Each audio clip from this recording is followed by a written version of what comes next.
my name is Afshin and I am from Pakistan.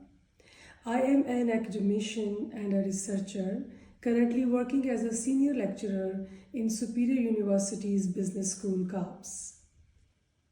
As an academician and researcher, I would like to speak about educational innovation and open science. During the periods of significant change, when new needs arise unexpectedly due to the unforeseen events such as COVID 19, processes encounter both unexpected challenges and unexpected opportunities. In these situations, educational innovation can drive the creation of new products such as technologies, tools, devices, and prototypes. And it can also develop new services such as support, care, assistance, benefits. Also, it can innovate new solutions like transformative models, systems, and methods. So, addressing these emerging needs may involve integrating novel elements into current practices, modifying the existing products, or enhancing educational operations, services, and logistics. Defining and narrowing the focus of educational innovation requires identifying problems, analyzing their context, and critically assessing the changes that foster improvements in education. Educational innovation can be described as any organizational, administrative, pedagogical, or formative adaptation that enhances or improves students' learning. It entails a continuous, intentional transformation of views and practices to enhance the components, participants, structure, and management of education, acting as the lifeblood of educational practice and scholarship. All studies on educational innovation involve recognizing challenges, actors, and institutions responsible for implementing such innovations must prepare responses that are inclusive and transformative to meet emerging demands. However, one obstacle is the conventional belief that educational innovation is confined to formal institutions like schools, universities, and colleges. Expanding beyond this perspective opens opportunities for research and publications that explore formal and informal learning processes within networks and across various networks. Another significant challenge is the openness, the ability to bring together diverse sectors like educational, social, cultural, and enterprises for collaboration and dissemination. In this context, the field of open education offers fertile ground for training in educational innovation and promoting practices aligned with the open educational movement. And this movement supports the production, use, distribution, and mobilization of knowledge, positioning itself as a dynamic and evolving phenomenon. At its core, open education aims to leverage shared resources for the collective good, knowledge. Beyond this basic concept, it embodies the development of educational practices that contributes to needed advancements in education management and research in response to external shifts.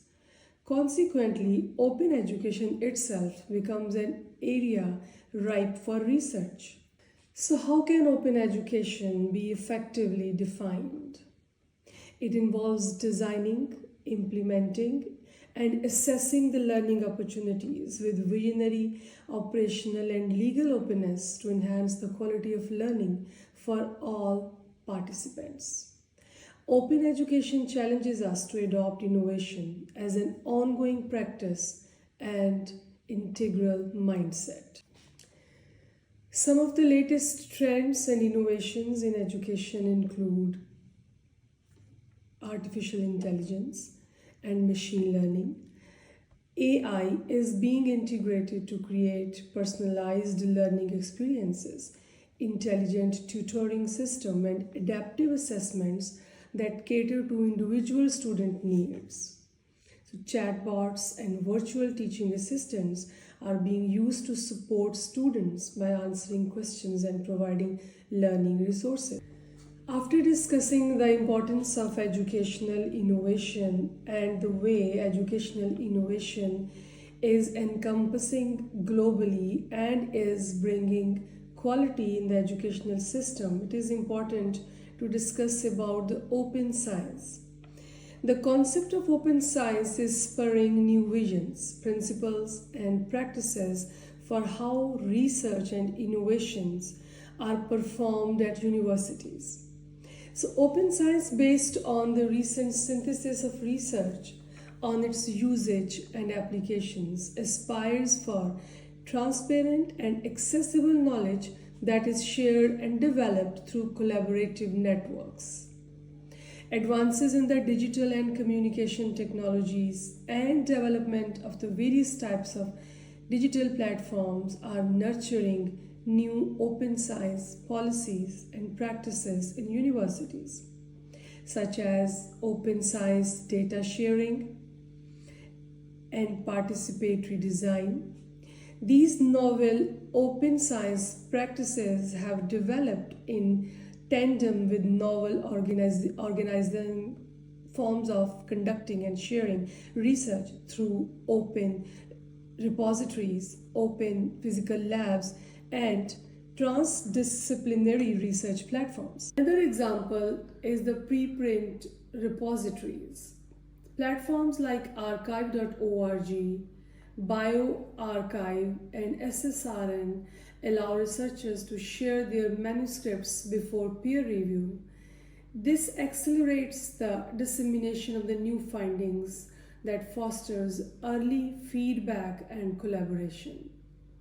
Another example is the open data repositories. Repositories like Zenodo, Dryad, and Figshare provide scientists with the platforms to share raw data from their experiments.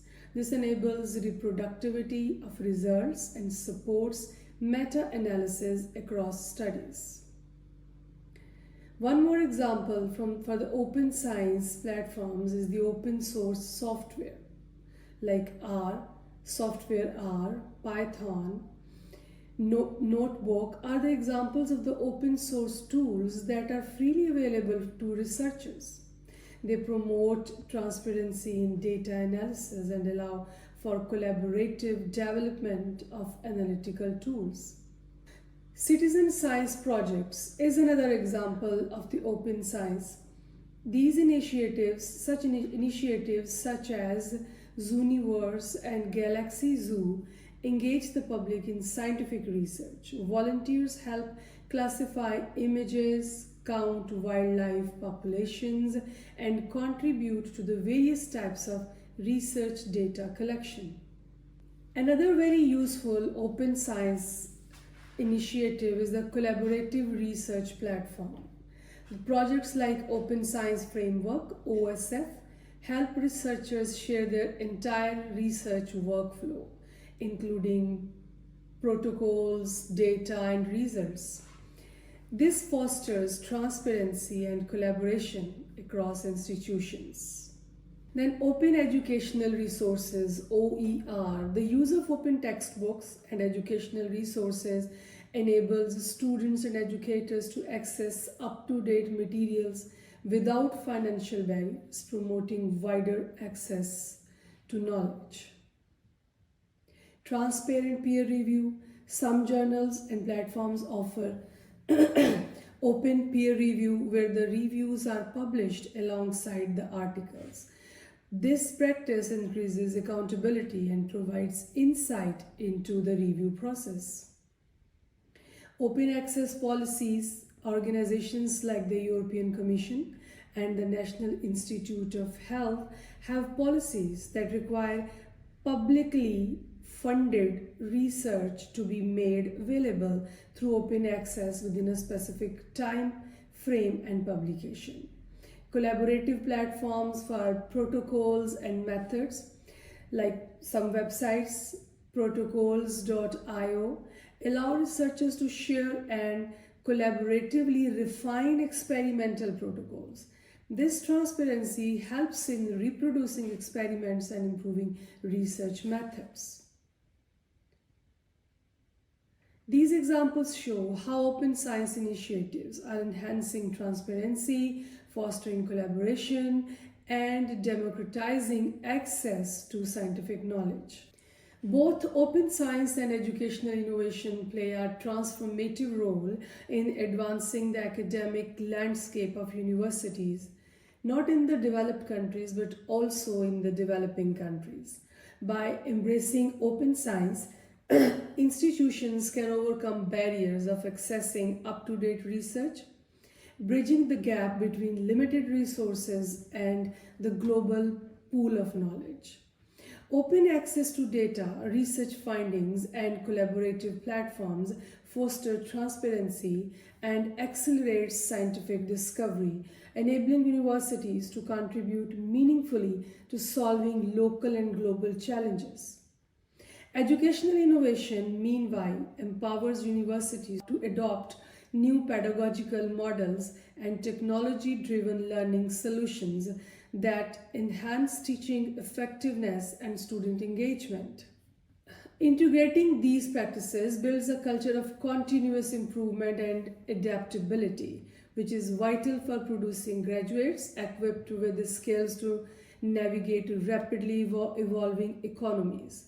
Together, open science and educational innovation democratize knowledge, enhance research quality, and cultivate partnerships that strengthen institutional capacity, creating a fertile ground for academic and socio-economic progress in developing nations.